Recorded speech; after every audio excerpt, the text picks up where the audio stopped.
Since the turbo install is all complete on the Volkswagen here, I've got a few other maintenance things to do before I start driving it on the regular again. One of which is fixing a coolant leak that I have.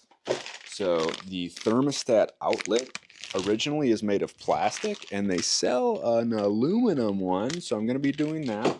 But the main reason is the thermostat, it is sticking open, so the coolant isn't getting fully up to operating temperature. And the leak is actually at the thermostat outlet there, so be able to kill a couple of birds with one stone there. The first thing I have to do is drain the coolant, and unfortunately on this there is no drain plug, so I have to take the lower radiator hose off. So I'm going to loosen that clamp up and get it draining. Going to try to get it all in the bucket here, easier said than done. This hose is kind of in a goofy spot, but I got the hose clamp off. I'm just going to stick this tool in here. See, I have the lower clamp off here, and I'm just going to kind of wiggle this tool in here to get the coolant to drain it. Right like so. And just let her leak out there. Right into the pan she goes. While that guy's leaking away, I got another tool to grab, 10 millimeter, if I can find it. Got the tools here. Now I just got to wait for this guy to finish draining.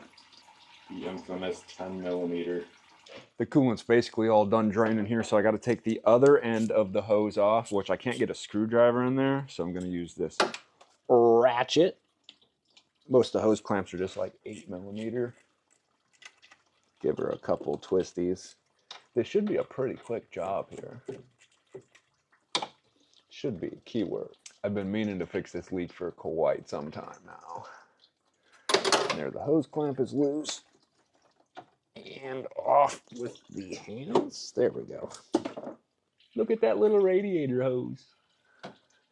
I dropped the clamp in the bucket though, unfortunately.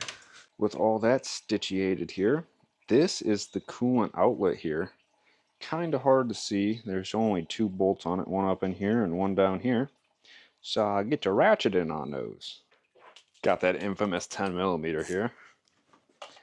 And reach inside of there. Give her a few twists. Oh, them guys is tight. Whoa. I can fit the electric untightener in there. Electric untightener. And done with that one. One more to go. And number 2 is done.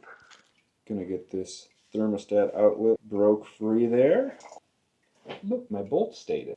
Now I gotta get the thermostat out of there.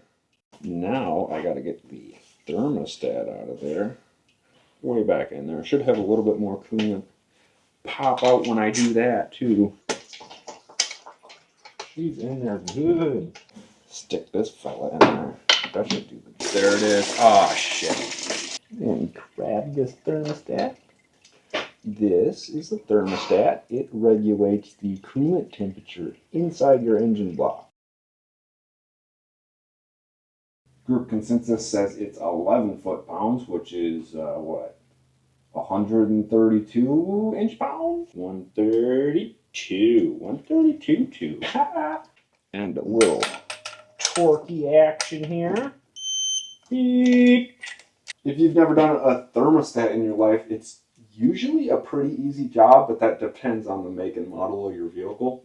Typically, it's just got a 2 or 3 or 4 bolt flange that you pull off. Hose goes back on. See, it's like nose goes, but it's hose goes. Tighten this fella down back with the 8 millimeter. Okay, tighten this bottom hose up, which I can use the screwdriver on, which is cool. And we're done. Just got to throw coolant in it. I tried to save as much of the coolant as I could here so I could reuse it. I did spill a little. So, use what I have to top this guy off.